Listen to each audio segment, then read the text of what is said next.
I'm going to explain why trauma healing is not always the answer in the way that you think. Oftentimes in the spiritual realms, we're told, you know, you have to dig and dig and dig and dig. Oh, that's funny because I'm wearing... Okay, anyway. That is a specific chapter of your life where, oh, it's 11/11, Make-A-Wish. We have a lot of unresolved behavioral patterns and triggers, and we're working on our self-awareness. We're doing a lot more of the grunt work. There are also seasons of healing where it's, okay, we're going to work on trauma stuff. And then there's other ones where kind of more in this homeostasis, a little bit more focused on expansion in the forms of fun and play and imagination. I'm going to share something that I found inside of my clients' Akashic records that explains this in better detail, and how fun can also be a form of shadow work. If you did not get to experience that in childhood, well, you already experienced the trauma, so why don't we try something else to have a different experience? And this is not bypassing overdoing trauma work, shadow work. Those are very important facets. It's more about figuring out when is the time and place for that.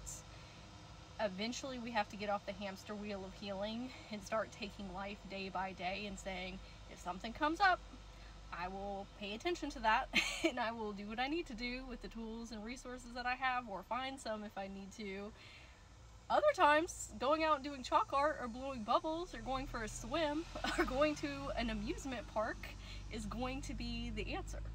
So save this post so you can listen to it again with your inner children and hit that follow button so you can stay updated on future Akashic Record sessions. I have a lot of notes here I'm going to be reading from, okay? So her questions when we met together were, why did I have gifts as a child, but I don't seem to be experiencing them now? Why do I feel like I'm supposed to be a healer? Why am I having a hard time getting unstuck?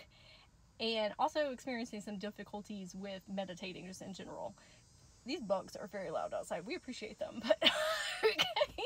When I went into her energy field, I met with a 5-year-old version of herself, and I said, hey, is there anything that you want me to tell your adult? She said she doesn't play in her imagination enough. And I was like, it sounds very reminiscent of adulthood. Okay, we're so logic and analytic and 3D, when oftentimes the answer to what we are seeking is held within our imagination and having fun and playing. This is when I was transported with the 5-year-old to New York City. There was a sewer on the ground and she was pointing at it, and I said, do you want me to go in there? And she said yes. Okay, it was very dark and gloomy where we were at as well. I said, do you want to go with me? And she said no. Before I went to go head in the sewers, and one of the reasons that symbolism was coming up because of Teenage Mutant Ninja Turtles, but sometimes caves or sewers or just these dark places are supposed to be symbols of things that are deep within our subconscious. Things that sometimes we don't want to look at, or trauma that we have experienced. So that's why that was there. I said, I'm going to shine my light so brightly. And it was just exuding out of me. And she looked at me and said, how did you do that? I said, oh, you can do it too. Do you want me to teach you? She said, yes. I said, okay, well, let's go somewhere that's a little bit brighter, you know, atmospherically than where we're at right now. So we went to the beach. And I said, what do you think the ocean is made out of? She said, pink bubble juice. Love. I said, the sand, what do you think it's made out of? And she said, carpet. And the type that she was talking about was the really thick kind that you can put your feet in, like a shag carpet. She told me that it was going to be made out of sparkles. I said, I love it. I told her to close her eyes and think about something that's bright and makes her so incredibly happy. And she said, the sun. I said, great. I want you to imagine what it feels like to be the sun. All of a sudden we were actually inside of the sun.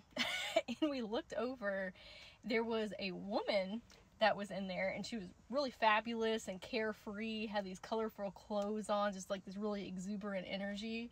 She said, whoa, who is that? And I said, oh, would you like to meet her? She said, yes. The woman looked at her and she said, oh, what a beautiful ray of sunshine. She said, who, me? She said, yeah, and pulled up a mirror so the little girl could look in it. And when she was looking at herself, how brightly she was shining, She looked behind her and she said, "Where did she go?" I said, "That was you. That was an older version of you, future you, higher self you. This mirror is showing you your true reflection." And then I explained the concept of her actually being the sun because we're all from the same source points, different reflections of one another, and she thought that was so amazing. I said, "Look how magical you are that you got us here." And she said, "Well, my client's name as the adult says sometimes that we're not magical." And I said, "That's because she's an adult. She forgot." That happens sometimes. I said, "Do you feel magical right now?" And she said, "Yes, I do." And I said, "That's all that matters." I said, "Do you think I need to go into the sewers back where we started to look at what you wanted to show me?" She said, "No." She looked down like that. She was like, "Ew." So that was representative of, I could have gone into that Akashic record reading with my client talking about all this heavy stuff of feeling stuck and gifts not being online and, you know, all these things. And that's a way to do healing, but in this instance, her higher self had told me that's what she always does. She always goes into the shadow lands of healing, whereas we've done so much work already. What she really, the prescription that she needs is being in imagination land with her inner children. That is the way to unlock those spiritual gifts within herself. Her little girl inside needed to experience the magical parts of herself and be hyped up and celebrated and congratulated and put a crown on her head for her to have that confidence to move forward. I then looked at her little girl and said, "How do you want to express your magic and share it with others?" She was like, "I don't know." I said, "You can do anything that you want." She said, "Anything?" And I said, "Yes." She said, "I want to meet the dragons." I could feel how empowered she felt by saying that, and courageous, because, you know, dragons are lovely, but sometimes their energy can be a little intense, especially for people that first start working with them. And so I was surprised at how apt she was to be like, "I'm gonna talk to a dragon." I looked at her and said, "Do you want to be a dragon healer?" She said, "I can do that." And I said, "What did I say before?" She said, "I can do anything." I said, "That's right." She started feeling this density in her chest. Not a bad feeling necessarily, something that's positive. She said, what is this? What am I feeling?" I said, "That's your heart activating. This is you heading towards joy in your life and feeling that in your body." Then asked her, "Do you want to see the baby dragons?" And she was like, "Yes."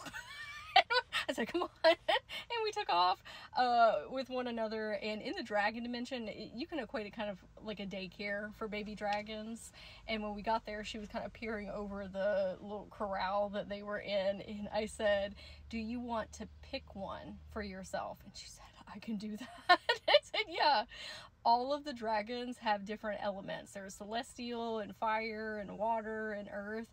She said, "What about an ice dragon? Do they make snow?" And I said, "Yeah, you can have an ice dragon and they can make snow." So she picked it up kind of like you would a dog, and it started licking her face. And I said, "Oh, do you want to give him a name?" And she said, "Rudy." I said, "Okay." Like Rudolph the red-nosed reindeer because of the snow and ice. And she was like, "No, I just like the name Rudy." I was like, "Okay, girl, I love it too." She said, "What does he eat?" And I said, "He likes goji berries." She was like, "Well, how am I supposed to get those for him? Or what if I run out?" And I said, "Okay, hold out your hands." And I put a goji berry plant there. And I said, "This plant is going to get bigger as he gets bigger as well. And so we need to go plant it somewhere so you always have access to it." So we headed back to the beach, put it in the ground. And I said, "Would you like a house for you and Rudy here?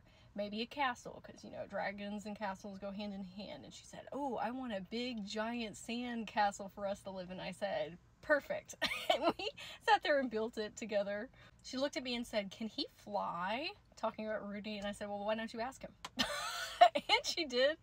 And Rudy was communicating with her in her mind. She's like, "I can hear his thoughts." And I was like, "Yeah, y'all are bonded together. You're a team." But he doesn't have to talk telepathically. He can also speak out loud if you want him to do that. Now, the funny thing is, because time does not work linearly, my client as an adult already has Rudy as an adult on her spirit team. as this big, ginormous dragon, and he's been with her since childhood. So the session that her and I had set up with one another had already occurred back in time and space and was more so being relayed right now. After I told my client about this whole channeling that I did before I got on the session, she said, I cannot believe this. She said, I have always wanted to work with dragons ever since I was little. I've always had them around me. My son has a dragon tattoo. I see other dragon healers doing their work and have always wished that I was in those scapes doing those things. And I said, well, you're here now. I said, this has always been within you, and that's why you are attracted to these things and why they're always surrounding your energy field, because it's you at the core and you have these abilities within yourself.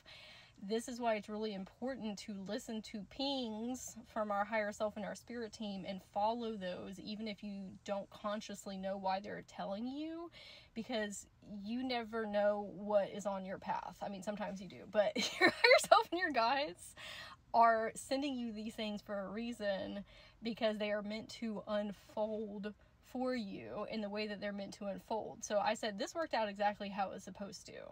You needed to go through life to get to this specific chapter and then have this unlocked and activated, but there's going to be things in the future that you can have access to a lot more quickly if you would listen to what they're saying. So use this as an anchor point in your consciousness that I will listen when they send me these nudges. To be a dragon healer, there are a couple different ways that you can bring that tangibly into the 3D realms. You can do dragon Reiki, light language. You can channel transmissions from dragon consciousness or specific dragons themselves and share them with the collective. You can take people through guided meditations to help them meet their dragon spirit team members, or be a past life regressionist and tell them if they have been a dragon in different incarnations or have worked with them in some type of capacity. I also said for you to get a baby dragon, it's a little bit different than an adult dragon coming onto your team. That means that you are revered as a guardian archetype. There will be a time where you will be helping people receive their own baby dragons to be dragon healers for others. Now, a couple ways that we can kickstart this gift is listening to dragon Reiki and light language from other practitioners or channeled messages from dragon channelers, getting our hands on as many fantasy books, TV shows, movies about dragons. Are they perfect representors? Not exactly, but it's enough. So that way you can start imbuing your energy field, so that when you do have access to the dragon dimensions, you're like, oh, this feels familiar. I am in the right place energetically in the ethers. Looking at dragons on Pinterest, it will help bring all of these past life memories or, connection to the dragon realms forward in your consciousness and help you remember. Again, I could have gone down the route with my client of let's dig through all this trauma and see what the blockages are, or let's go have some fun and you get the confirmation that you needed about these gifts and have your inner child feel so much more expansive and positive and joyous instead of going down into the sewers, right? And one of the reasons that my client is at this place is because she's already done so much shadow work. Now we are in a place of, you know what? I am accepting and love myself exactly where I am at, and I will take it day by day and use the tools and resources that I have gleaned, but we're not going to hyper focus on our trauma. So I would love to hear in the comments if this resonated with you, if you have any questions, and I hope you have a super magical day.